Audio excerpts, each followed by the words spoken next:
Hi, everybody. Kristi here. And I just did an incredible podcast with the HackCess Show. There's more to life than work, right? There has to be, because otherwise, what are we doing here? Be responsible for the energy you bring into the room. Always ask yourself the question, what if it does work out? Hi, and welcome to the HackCess Show. It's the place where you can find life hacks on how to become the best version of yourself and achieve your goals. We show you how to walk the talk from successful people. And today we're joined by Kristi. Thanks so much for joining us.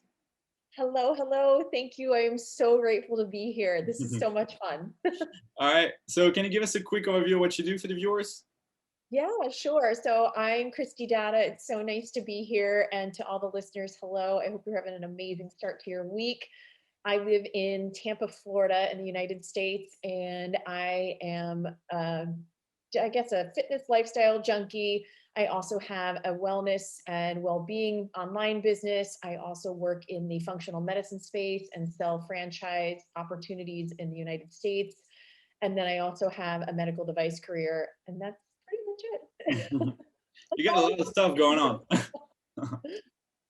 So you got a lot of stuff going on. So how do you balance your life and get time for everything, to grow each business individual?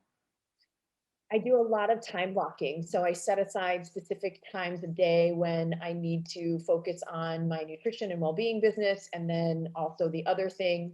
And every once in a while, some random things will pop up. So I just have to give myself a little bit of grace. And for the most part, with things definitely being a little bit different and how you can travel and how I can navigate my medical device career, a lot of things are done just like we're doing this podcast via Zoom and mostly emails and text messages. So that's been a little bit easier, but that job is very demanding. It keeps me on call whenever the phone rings. If it's a hospital or a surgeon, got to make the phone call. And then the other stuff is what really, really lights me up. I just have a huge passion for helping people recapture their health and just feel and look their best from the inside out. Makes my heart so happy. How'd you get into that? Like into the wellness?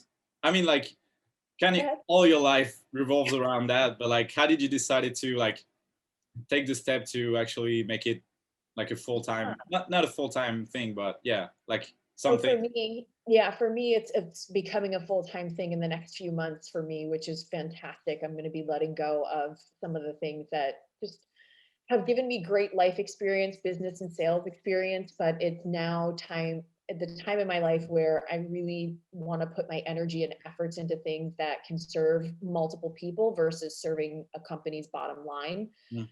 So about 6 years ago, I was full blown just in my medical career. I was traveling 6 days a week, maybe home 3 or 4 days a month. And I was exhausted, chasing sales quotas, became addicted to caffeine.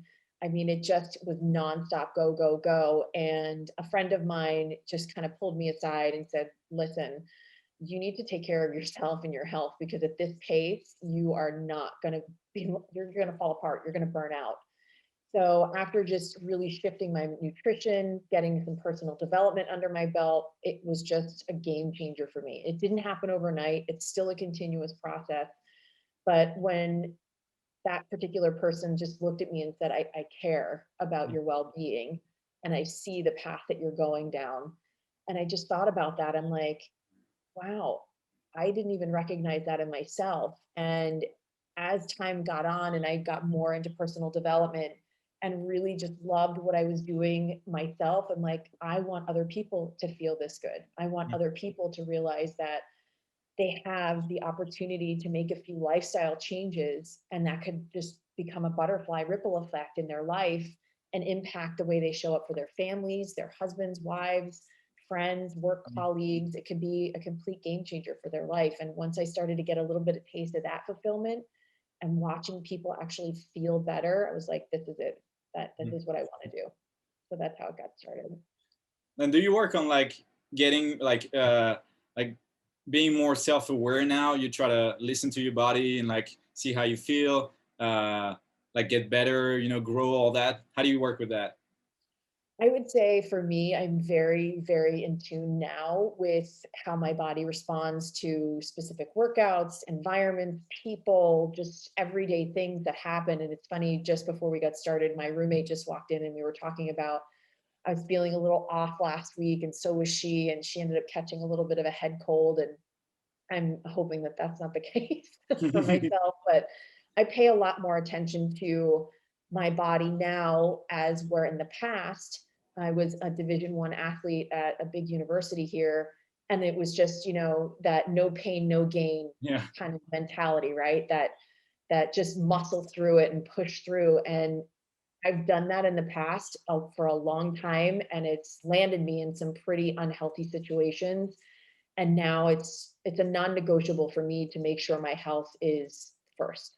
Mm. And that's kind of how I approach a lot of different situations. Like I ask myself, is this going to serve me, or is this going to create more of what I don't want in my life? So those are the two big questions before I take on anything. Mhm. That's a good checkup list. Like, before you're gonna do anything, you gotta make sure it's gonna fit the profile for what you want to do. So Absolutely. do you set like a vision for yourself, or like do you have like a vision board or specific like thing you Oh have in yeah. mind? So I'm going to move my Yeah. computer. I don't know if you can see that bad boy. Ooh. That's it right there. So a lot of it has to do with community. Hmm. It's one of my highest values, being around like-minded people and being inclusive, having people come to a place where they feel valued, seen, heard, understood, supported. That to me is everything. So that's a good portion of what my vision board is about, is creating that safe space for people to just come as they are. Hmm. I also have a lot of things on there for fitness, because it's just who I am. Like, I got to get a good workout in. It's a public safety thing too. Like, I Yeah. want to get that workout in so I don't have any moments of stress and frustration carry into the day. And then I have some business and income goals on there, and some travel and some big dreams and things that I want to accomplish. So every day I have a very solid morning routine. So get up in the morning, I take care of my dog, and then, have my water, and then come down here, and I don't look at my phone for about the good first 30 to 35 minutes of my morning, Hmm. just to shut the alarm off. But then I sit and journal. Like, it's important to me to just get my intention, set my goals for the day. So I have two different journals that I write in every day, and that just kind of keeps me going. That's awesome. So talking about workout, like how big do you think like workout is in terms of well-being and all that? I think personally it's everything, but yeah, I just want your opinion on that. Yeah, I mean, and workouts can be different for everybody, right? You have incredible people that are good at yoga, and then you have these CrossFitters and Mm. boxers and cyclists and triathletes. Like, whatever your jam is, I feel like moving your body in the best way that you know how, and that feels good to you, and that creates that energetic high, and like you've accomplished something, and creates strength in the body, is good for you. So Mm. for me, I am a huge, huge indoor cycler. I love Soul Cycle. I have another small cycling studio here called Union 3 that I'm a part of. And when I was living in New York City, I mean, it was just like the fitness mecca. Any kind of workout that you wanted was there. And unfortunately, with the way the world is right now, a lot of that has gone away. Mm. So I have and love my personal trainer. She pushes me. I'm a fitness competitor. So it just depends on what I'm training for, but a workout at least 5 to 6 times a week is important. But I do Yeah. give myself one rest day, because that is just as much a part of the training process. Yeah, definitely. Like it's good to work out, but rest day is important as well. Like I tried some period of time where I didn't do rest days, and then you get like you're so tired, and then you kind of give up on working out, and then it's kind of it's kind of like dieting. You get into this crazy diet, and then you stop, and then you go again. It's not good for you. Like, I think it's good to find a good balance. Yeah. Yes, for sure. Mm. Consistency is key. And so, what decided? Like you talked about having a personal trainer. Yeah. I think it's a good question. Like sometimes people like maybe I feel stuck in some kind of in some part, not necessarily the fitness industry, but like maybe sometimes you're gonna in your business you want like a mentor or something. Mhm. Where do you think it's a good time to get a mentor? I mean, it really depends on what your goals are with whatever you're striving for, whether it's physical, financial, emotional. I think I'm addicted to coaches. I have a personal trainer, I have a business coach, and then I also have, an incredible leadership community that I belong to, because I want to become a better leader. Mm. And I really think if there's something that you want to become and you're unsure of, get a coach. I mean, it's worth the investment, because if I wanted to be, the top indoor cyclist or whatever that was, trying to figure it out, sure, part of the way, maybe some YouTube videos and other things, but if there's somebody that's really good at it and I want to be just as good or good in my own way, I would want to hire somebody to help me. Yeah. Self-investment is so important. So important. And I have a question regarding your vision board, actually, because some people like to keep it secret, and sometimes, having other people seeing your vision board is kind of, you have this kind of intimacy, and well, some people are different. And do you think it's important to show what your vision is, or keep it to yourself? What do you think? I think it's a personal preference. Mm. I mean, if you're comfortable, I'm an open book. Like I share my life openly, vulnerably, because I feel like it gives people permission to do the same. Like gives them that, okay, I'm not in this alone, or I'm not, the only one feeling this way.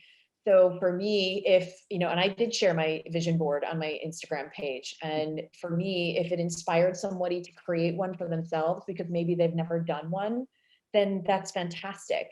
And, for me, I hope it inspires somebody, but it's also right there because I spend most of my time at my desk area here.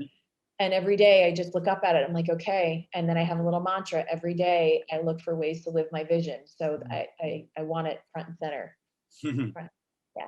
Yeah, I think it's important. Like I do the same with my vision board. It's actually like I set it at screensaver for all my screens, so I see like my vision board every single day, and I can just like one shortcut, I see it, and I know what I'm working towards. But I'm more like a secret person, even if it's my screensaver, I'm just gonna, I'm in my room and no one's gonna see, like, look at it. How do you deal with like criticism and all that? I just kind of, I just have this firm belief in my heart that people are doing the best that they can with what they are completely aware of. Mm-hmm. So I have people, I think I posted something encouraging about this young girl running on a treadmill, and I got some somebody made a comment about the gay community and what they're trying to do now with getting into women's sports, or the transgender community. And I just said, why does it have to be so, divided? Why can't we just create something new if that's what needs to happen? So whenever criticism comes my way, it gives me an opportunity to just allow that person to have their opinion. Again, everybody has their own lens, right? Their world is what they have in here and where it's coming from in here. And it's, who am I to judge them for judging me? Like that's their opinion. And I can either just honor them for having one, which is most of what I do. And then I just say, I appreciate your perspective. Thank you for sharing your opinion. And I just kind of leave it at that, whether I disagree with it or not. I think that like your mentality is really like inspiring. And so like, how do you stay positive like every day? Like you talked about journaling, working out. Is that your like a secret to staying positive every day? So I believe in duality. You can't have one without the other, right? Because if we were all, positive, we wouldn't know how to deal with the negative if we didn't have it. I have my bad days for sure. Self-criticism comes in every once in a while. I have doubts every once in a while, but I just learned to make those moments last a lot less versus focusing on, because whatever you focus on is going to continue to expand, right? So if I choose, and that's the magic word, it's a choice. It is a complete choice. You can continue to sit and focus on the negative of something that's continuing to happen. Or sometimes I ask myself, what if it does work out? Let's focus on that. Like, what would that look like? What would that feel like?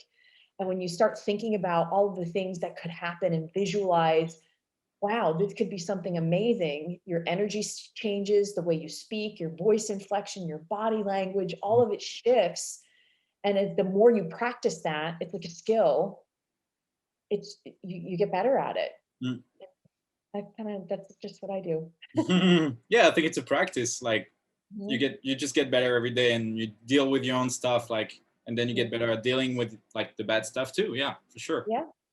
And let's talk about goals for a little bit. Like, how do you set your goals? And like, when you take your vision board and you have like, okay, I have this vision of what I want to be, like where I want to be in like 5-10 years or whatever. Like, how do you break it down? And do you break it down at all? Or do you have just your vision and you're like, I'm working towards it? So I break it down as well, like I kind of reverse engineer it. Mm-hmm. So I have a big income goal of $500,000 this year. Mm-hmm. It's a really big income goal for me because the most I've ever made was like 275 or something thousand. I don't remember. And that was a long time ago. Mm-hmm. And now it's, okay, how do I get there? And what are the action steps that I need to take? So I have my corporate job, but then I also have what I do for Novus Health, which is a functional medicine franchise business, and the income opportunity with that, and how I've been able to put myself in a situation where I can create that income, but also now with my nutrition and well-being business, there's a residual income part there. And then I'm now starting to learn the real estate business. So I'm pulling from multiple streams of income to get to that grand total. And then each one of those things that I'm putting time into, I either ask for help, have a coach, or break it down like, okay, today is going to be mostly about my nutrition and well-being business. Let me check on my clients, my customers, my business team, all of that thing. Then the next day it's like, okay, this is what I'm doing for this. And then each day I break it down of like, what are the actions I'm taking that I'm starting to see create the revenue? That's kind of how I set my goals. I love the word reverse engineer. I'm a huge geek, and I think like reverse engineering everything is the way to, like, the key to success. You know, like if you see where you want to go, you just have to reverse engineer the steps and then take the steps. Yeah. Because it really helps people. Because if you think about it, like if somebody has a big goal, let's say it is an income goal, whatever that number is, and they just sit there and stare at this goal, and it becomes this overwhelming, like, how am I going to do this? Oh my God. Yeah. And then the self-talk starts happening versus, okay, if you've got this number, what are you doing, or what are the things that are happening to get to that number? And then what are the action steps to create those numbers to keep filling towards that goal? So that's kind of, I just, because I was that girl for a while, I was like, oh, I want to do X, Y, and Z, and it'll just happen. And there was no plan. And I'm like, well, I wonder why I didn't get the goal. So do you do like maybe a checkup, like maybe not every day, but sometimes, to just make sure that you're on track and that like the actions that you take during the day actually make it like to getting to that vision? Yeah, so I have like my phone calendar is like my Bible. So it's got in there all of my appointments. And then every week I take a look at, okay, what did I do this week? How much money did it bring in? Where am I falling short? So some things that I can be improving on. So like, I know this week I fell short for a few things that I wanted to do. And what were the action steps? Well, I just was tired, and I just needed a break, and that's okay. So this week I need to kind of double up on a couple things, on some more contacts and some more reach outs and some things like that. But for the most part, it's just a process that I've kind of created for myself, and everybody's process is different. And I've learned a lot from a couple of coaches that I have had. So get a coach, everybody. Get a coach. I think it's a good thing, like not being a slave to your schedule, you know, like maybe sometimes you're going to be a little bit tired. So you're going to maybe chill, relax, and not maybe work on the Friday and something like that. And then the next week you can double up and do like all the work you would have done on this Friday. Yeah. I think it's a good balance to find. Did you like struggle to get that balance? Yeah.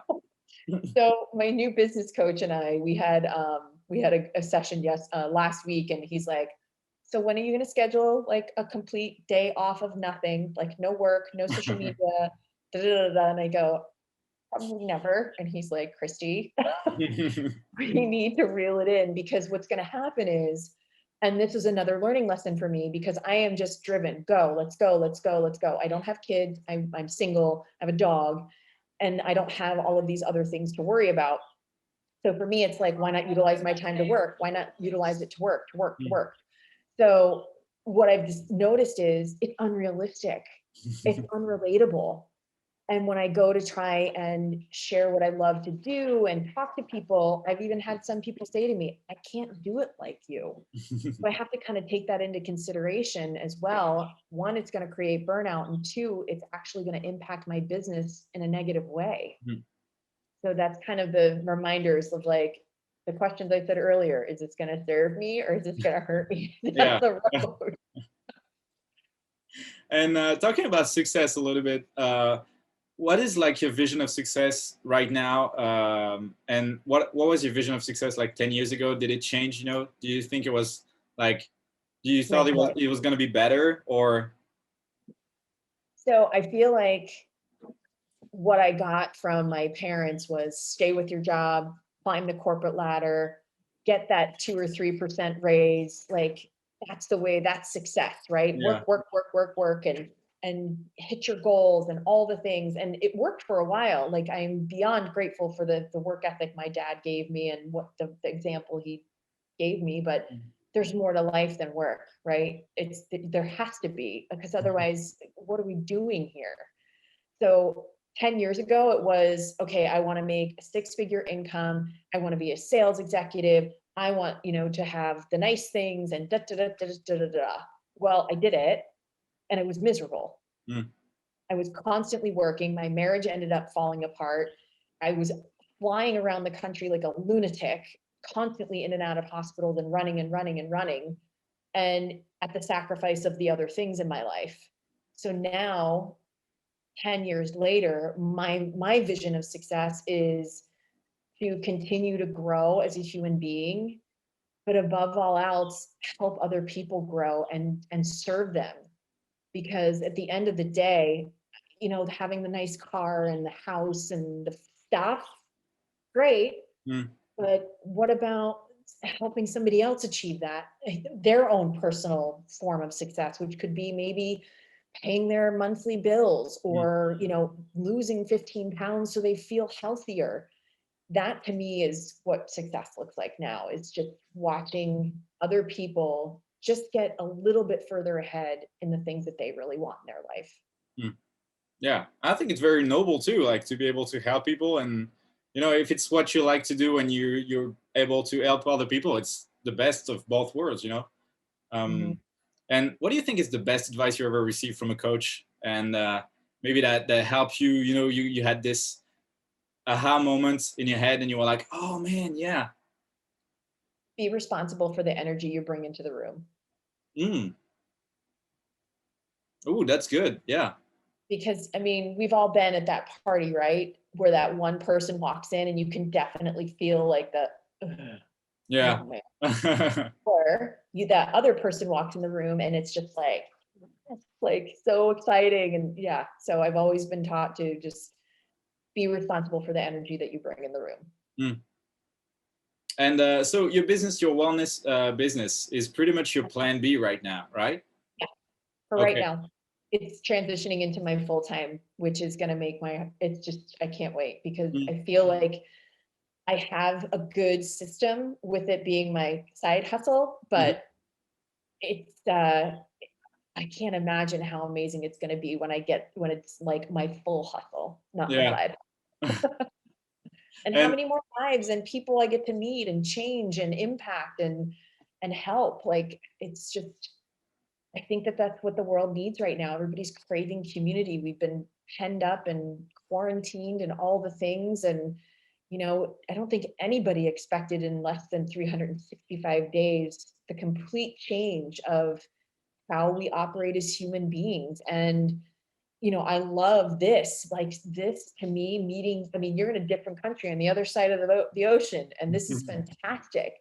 But there's truly something to be said when you are in community, in person with people. There's a reason why there's that term, it takes a village, right? Like Mm.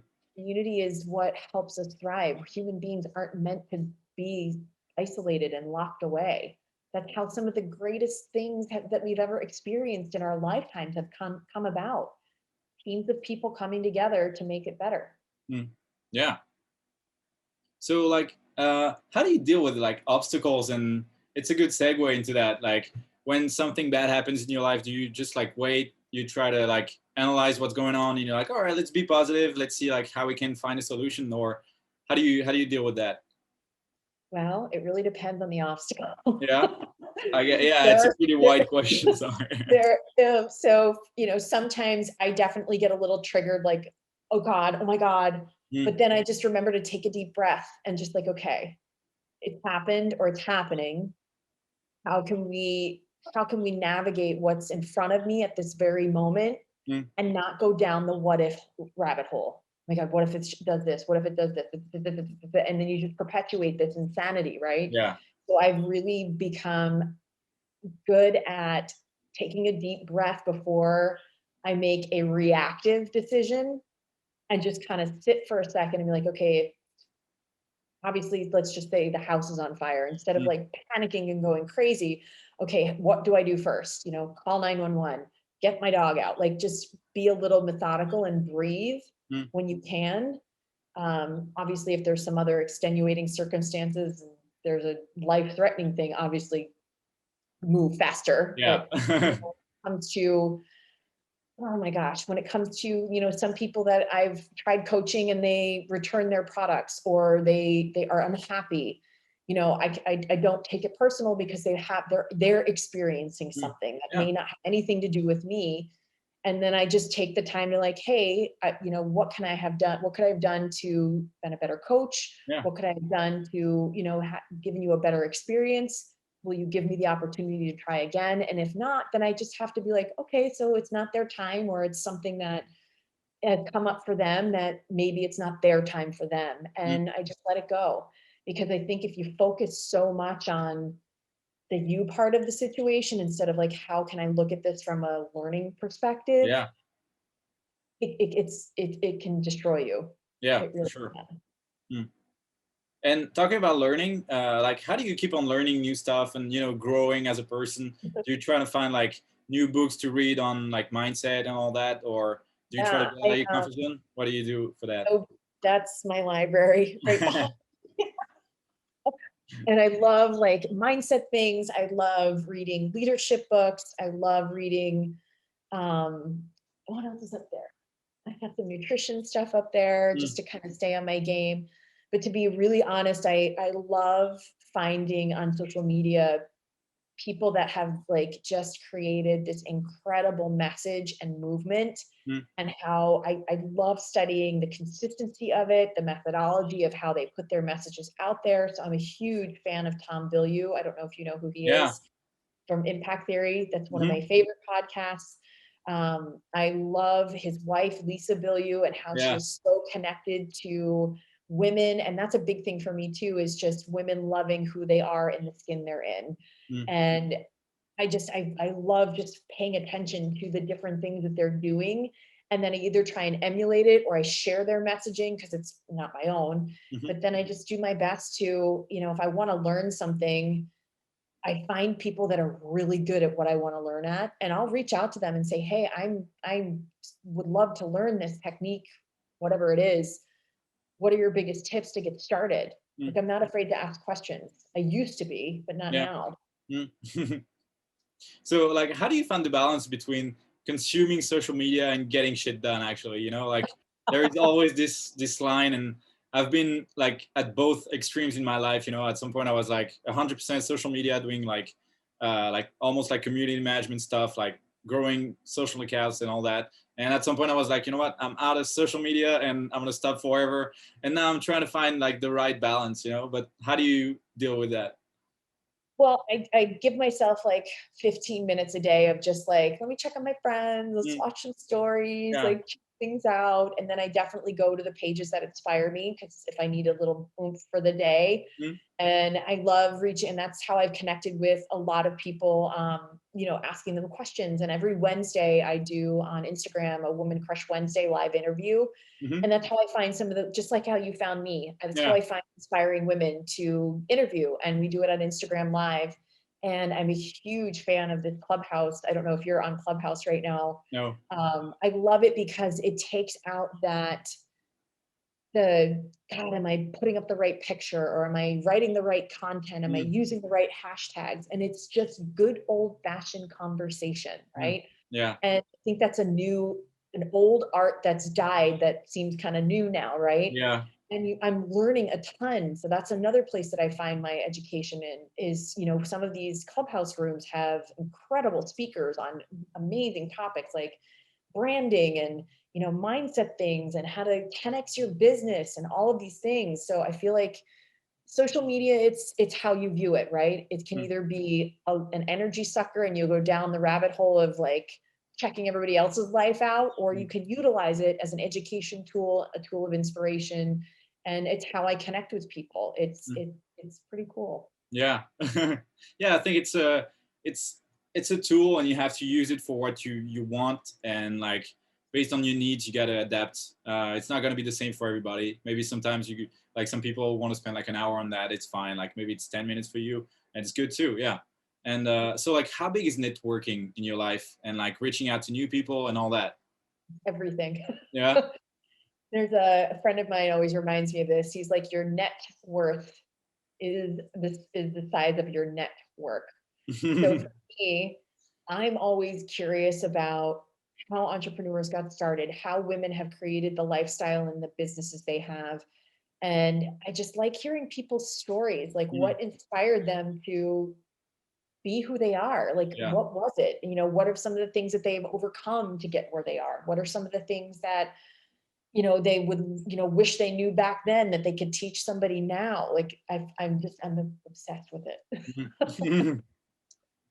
Really. And I just saw your shirt. How big is gratitude in your life? You know, like. Oh, it's part of my practice every day, every day. So I have a journal where I write down 3 things that I'm grateful for every single day. And it's really big for me, because I know that I wouldn't be in the place that I'm in without having a gratitude practice. I just wouldn't be. There's just too many people, experiences, life lessons, even the really hard ones. I am beyond grateful for those, because now I know better for next time. Yeah.